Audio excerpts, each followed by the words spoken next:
அனைவருக்கும் வணக்கம். அரோகரா கோஷம் விண்ணதிர முதல் படை வீடான திருப்பரங்குன்றத்தில் கோலாகலமாக இந்த கோவில் கும்பாபிஷேகம் நடந்திருக்குங்க. இதில் ஏராளமான பக்தர்கள் கலந்து கொண்டு இருக்காங்க. குன்றிருக்கும் இடமெல்லாம் குமரன் குடிக்கொண்டிருப்பார் அப்படின்னு சொல்லுவாங்க. ஆனால் குன்றையே, அதாவது மலையை குடைந்து அமையப்பெற்ற ஒரு புண்ணிய தலந்தாங்க முதல் படை வீடான இந்த திருப்பரங்குன்றம். திருப்பரங்குன்றம் முருகப்பெருமானுக்கு நடந்த கும்பாபிஷேக விழாவை பற்றிய நிறைய தகவல்களை நம்ம இந்த வீடியோவில் பார்க்கலாம்.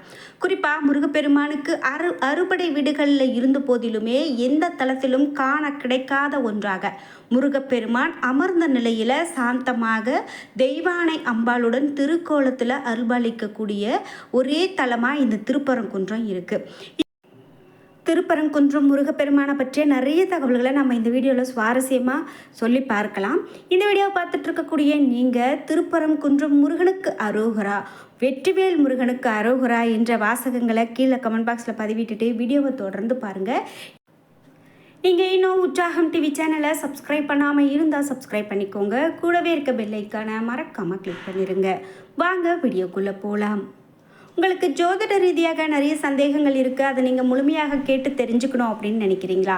இந்த வீடியோவுக்கு கீழே டிஸ்கிரிப்ஷனில் வராகி அம்மன் ஜோதிட நிலையத்தின் தொலைபேசி எண் கொடுத்துருக்கேன். அதை எண்ணுக்கு தொடர்பு கொண்டு பேசி பாருங்கள். கண்டிப்பாக உங்கள் வாழ்க்கையில் இருக்கக்கூடிய எல்லா பிரச்சனைகளுக்கும் சரியான தீர்வு கிடைக்கும். இந்த கோவிலினுடைய கருவறையில் சுப்பிரமணிய சுவாமி, தெய்வானை அம்பாளுடைய திருக்கோலம் கொண்டு துர்க்கை அம்பாள், கற்பக விநாயகர், சத்திகிரீஸ்வரர் அதாவது சிவபெருமான், பவளக்கணிவாய் பெருமாள் அப்படின்னு தனித்தனியாக 5 சன்னதிகள் அமைய பெற்று காட்சி கொடுக்குறாங்க. முருகனின் அறுபடை வீடுகளில் முதல் வீடான திருப்பரங்குன்றம் சுப்பிரமணிய சுவாமி திருக்கோவில் திருப்பணிகள் செய்யப்பட்டு மகா கும்பாபிஷேகம் தற்போது நடக்கும் அப்படின்னு சொல்லப்பட்டிருந்ததுங்க. அதாவது ஜூலை 14ஆம் தேதி அதிகாலை 5:25 மணி முதல் 6:10 மணிக்குள்ள ராஜகோபுரத்தில் புனித நீர் ஊற்றப்பட்டு மகா கும்பாபிஷேகம் நடைபெற உள்ளது அப்படின்னு சொல்லப்பட்டிருந்தது. இந்த திருக்கோவிலினுடைய சிறப்புகள் அப்படின்னு பார்க்கும்போது ஏராளமானது இருக்குங்க. குறிப்பிட்டு இந்த கோவிலில் இப்போ கும்பாபிஷேகம் நடந்ததை ஒட்டி ஏராளமான பக்தர்கள் வந்து கொண்டிருக்காங்க அப்படின்னு சொல்லலாம்.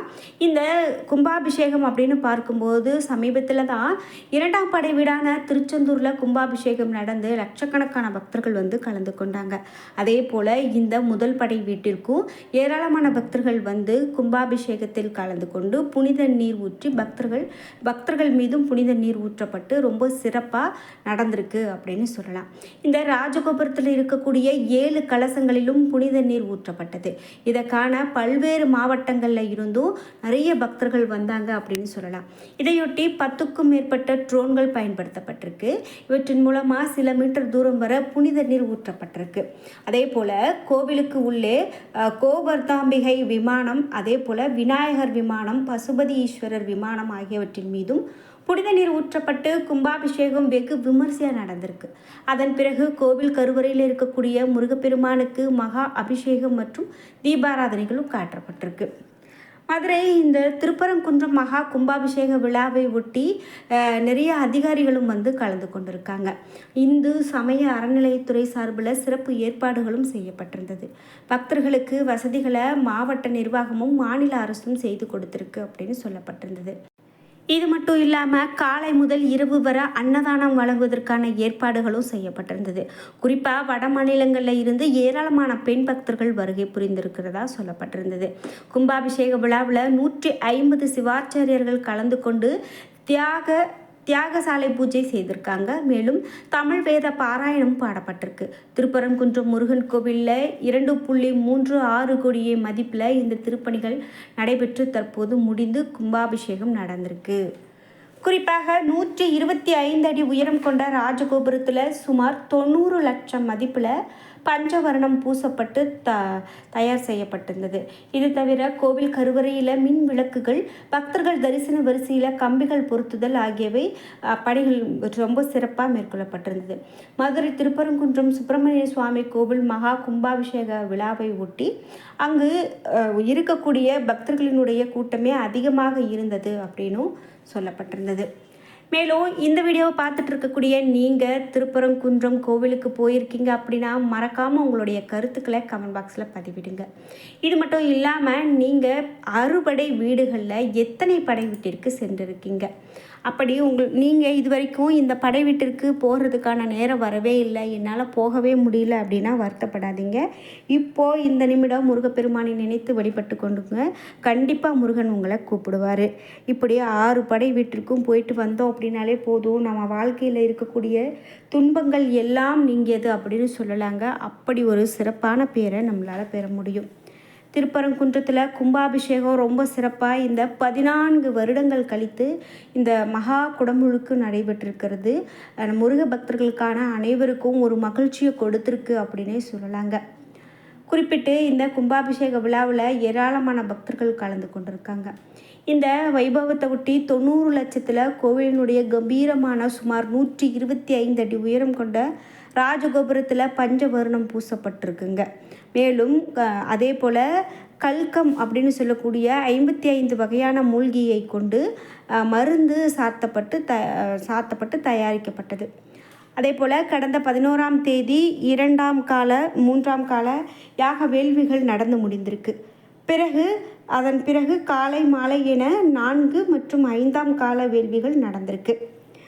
6ஆம் கால மற்றும் 7ஆம் கால யாக வேள்விகள் நடத்தப்பட்ட நிலையில தான் திங்கட்கிழமையான இன்று அதிகாலை 3:30 மணிக்கு 8ஆம் கால யாக வேள்விகள் நிறைவு பெற்றிருக்கு. இது மட்டும் இல்லாமல் ரொம்ப சிறப்பாக இந்த கும்பாபிஷேக திருவிழா நடந்திருக்கு அப்படின்னு சொல்லக்கூடிய நிலையில் இந்த திருப்பரங்குன்றம் முருகப்பெருமானை பற்றி நம்ம கொஞ்சம் பார்த்துட்டு வரலாம். இந்த முருகன் கோவில் அப்படின்னு சொன்னதுமே நம்ம மனசில் முதல்ல நினைவுக்கு வர்றது 6 படை வீடு தான். அதில் முதற் படை வீடான இந்த திருப்பரங்குன்றம் முருகன் கோவில் தான். வாழ்க்கையில் திருப்பம் எதிர்பார்த்து காத்து கொண்டிருக்கிறவங்க கண்டிப்பாக இந்த திருப்பரங்குன்றம் முருகன் கோவிலுக்கு சென்று வழிபட்டாங்க அப்படின்னா நினைத்தது நடக்கும் அப்படின்னு சொல்லலாம். திருப்பரங்குன்றம் முருகன் கோவில் மதுரை ரயில் நிலையத்தில் இருந்து 8 கிலோமீட்டர் தொலைவில் அமைந்திருக்குங்க. குடைவரை கோவிலான திருப்பரங்குன்றம் முருகன் கோவிலில் 8ஆம் நூற்றாண்டில் கட்டப்பட்டதாகவும் சொல்லப்படுது. ஆரம்ப காலத்தில் இந்த திருப்பரங்குன்றம் தற்போது இருக்கக்கூடிய கோவிலுக்கு பின்புறத்தில் இருக்கக்கூடிய தென்பரங்குன்றம் அப்படின்னு சொல்லப்படக்கூடிய குடைவரை கோவிலாகத்தான் பிரதானமாக இருந்திருக்கு. இந்த கோவில் சேதமடைந்ததால் தான் கோவிலை மறுபக்கத்திற்கு மாற்றி இந்த முருகப்பெருமானை வடக்கு திசை நோக்கி திருப்பி அமைத்திருக்கிறாங்க அப்படின்னு சொல்லப்படுது. எனவே இந்த திருப்பிய பரங்குன்றம் அப்படின்னு அழைக்கப்படக்கூடிய கோவில் இப்போது திருப்பரங்குன்றம் என்று மருவியதாகவும் சொல்லப்படுது. அருணகிரிநாத திருப்புகழில் தேவர் பணித்துள தென்பரங்குன்றத்துறை பெருமாளை என்று பாடியிருக்கிறாரு. இந்த கோவிலில் சிவன் நின்ற கோலத்தில் கிழக்கு திசை நோக்கி இருப்பார். இவருக்கு பின்புறத்தில் நந்தி நின்ற நிலையில் இருக்கும். அம்பிகை இல்லை, அருகில் சுப்பிரமணியர் வள்ளி தெய்வானையோடு தெற்கு திசை நோக்கி நின்று காட்சி கொடுப்பார். அதே போல் மயில் வாகனம் இல்லை, அவருக்கு வலது புறத்தில் நடராஜர் அருள்பாலிப்பார். இவருடைய வலது மேற்பகுதியில் பஞ்சமுக விநாயகர் காட்சி கொடுப்பார். பஞ்சமுக விநாயகரை சுற்றி மேலும் 8 விநாயகர் காட்சி தருவாங்க. எண் திசையை குறிக்கக்கூடிய விதமாக இந்த விநாயகர்கள் இருப்பதாகவும் சொல்லுவாங்க. இந்த கோவில் தொல்பொருள் ஆய்வுத்துறையினர் கட்டுப்பாட்டில் இருக்கிறது அப்படின்னு சொல்லலாங்க. குறிப்பிட்டு இந்த திருப்பரங்குன்றம் கோவில் பற்றி நம்ம பார்க்கும்போது நிறைய விஷயங்கள் நமக்கு பிரமிப்பை ஏற்படுத்தக்கூடிய ஒரு பழமையான கோவில் அப்படின்னு சொல்லலாங்க. இந்த திருப்பரங்குன்றம் கோவிலுக்கு இப்போது இந்த குடமுழுக்கு நடந்திருக்கக்கூடியது அனைத்து பக்தர்களும் வந்திருக்காங்க. இதை பார்த்து அலைக்கடலென திரண்ட பக்தர்கள் அப்படின்னு சொல்லியிருக்காங்க.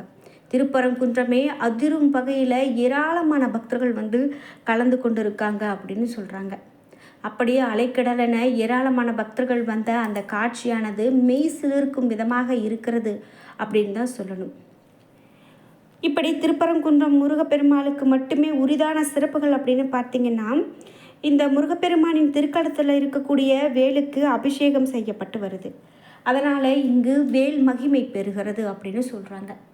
மேலும் ஆண்டுக்கு ஒரு முறை மலை மேல் குமரனுக்கு வேல் எடுத்து செல்லப்படுது. கந்தர் சஷ்டி திருவிழாவில் சூரனை வதம் செய்ய முருகப்பெருமான் தன்னுடைய தாயாரிடம்